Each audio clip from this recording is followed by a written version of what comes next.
Sade Spence here with GNP Project at New York Comic Con. I found, I think, the whole cast of Stranger Things. You guys look great. Thank you. So we're asking, obviously, fans some Stranger Things questions. Each of you guys can tell me on your own or as a collective, what do you make of that last scene with Will? I mean, we saw him in the bathroom. There was that flash. Some slugs coming out of his mouth. A slug? What do you guys think? It's hard to say. It looks like he's an incubation for other bad things. I think that he might become a monster in season 2. I think that maybe there's going to be some like epic thing trying to find like a cure or something like that. It's an ongoing threat. So every time it takes a new soul, what happens is that it leaves a piece of itself inside of it, whoever it took. Because Will has been there for at least a week or 2 weeks. Yeah. He was in that dimension. So, like, I guess maybe that's how it reproduces, and that's why it's always a threat. So you don't always ultimately kill it. I think Will is probably going to be capable of turning the upside down, like the real world, being part of the upside down. So he'll just kind of pull it away from the portal.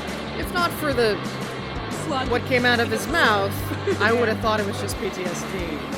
But with the addition of the slug thing, pod, I mean, that thing was all the way down his throat, so who knows what it planted in there. Yeah. So gross. The upside down never leaves you.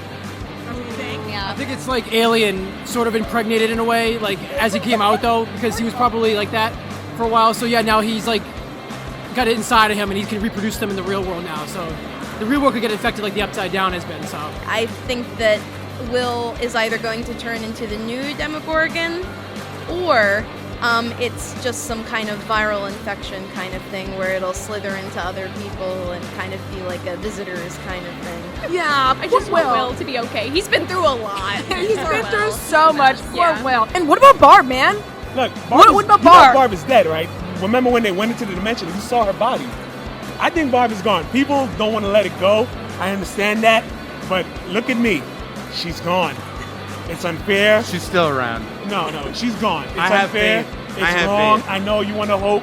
It's like same people that hope Jon Snow was still alive. Yes, you were rewarded, but that won't happen here because we saw the body was mangled up. Barb is gone. There's no coming back from that. I'm sorry. It's just, you're basically like a face hugger slug incubator. Yeah, they're all like feeding on her face. She's really, really, really dead. She's not coming back. Put it to rest. Let it lie. Justice it's over. for Barb, man. Justice for Barb. I wouldn't mind a little justice, but she's not coming back.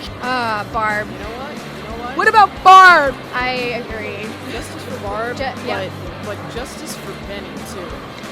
Oh, that's true. And what about Barb, man? What about Barb? I'm trying. Justice for Barb. Justice for Barb. Can we have a moment of silence for Barb? Just really quickly. justice for Benny too. Yes, for Benny. I know, but Benny was important too. Nobody remembered Benny. Like, Benny is great. Benny gave everybody fries. I mean, He's the best. That's true. Yeah, he was such a caring character. We Great saw guy. That's very caring. he was a lovable teddy bear. I feel like Benny deserves more of a justification than Barb because Barb, she was kind of just hanging out and then stuff happened. I mean, do you think it's fair the way she went out? What are your thoughts on that? That was not fair. Like, what kind of message are you trying to send to, like, the best friends of the popular girls to just, you're gonna die in this movie. So it's like, I don't know, it just made me sad. And I was like, she can't go out like that, but she did. I don't think the writers realized what they had with Barb, unfortunately. Yeah. Because once the show started and the pictures came out, people were freaking out because she's awesome. She just looks great. More plus-size person, like which you don't see a lot of. It was just the 80s style, everything, and they didn't realize it. And you can tell from interviews that the Duffer Brothers are just like, we had no idea. We thought she was a minor character, and now, For you, how would Barb go out if it was up to you? Barb wouldn't go out. She just wouldn't go out. If anything, I thought Nancy might be a goner because she got a little like, oh, I'm so tough, and then it didn't happen anymore. So yeah, she's gonna fall by the wayside. What do you think is gonna happen in the next season? So, do you have an answer? No. I don't know. I mean, I think they're going to take a lot of influence from different things, They talked about Indiana Jones being a huge influence on the second season, so if they go to Upside Down again or maybe somewhere else and Hawkins is infected or something, I don't know. I can't wait to find out. My theory is that the Upside Down is an alternate world where nuclear war happened. And and the Demigorgon is a human that was mutated by nuclear war. That's because it's all about the Cold War. It's all about the 80s. It's all about paranoia. So I think it's just an alternate dimension where finally the Cold War got hot, basically. I did not see never that. talked about Yeah, this, Bobby. we were all. I didn't see this one coming. Didn't see this one coming. Well, thank you guys so much for answering my Stranger Things questions. Enjoy the rest of your New York Comic Con. Thanks. GNP Project rocks. GNP Project rocks! GNP Project rocks. Second round approved. Damn right.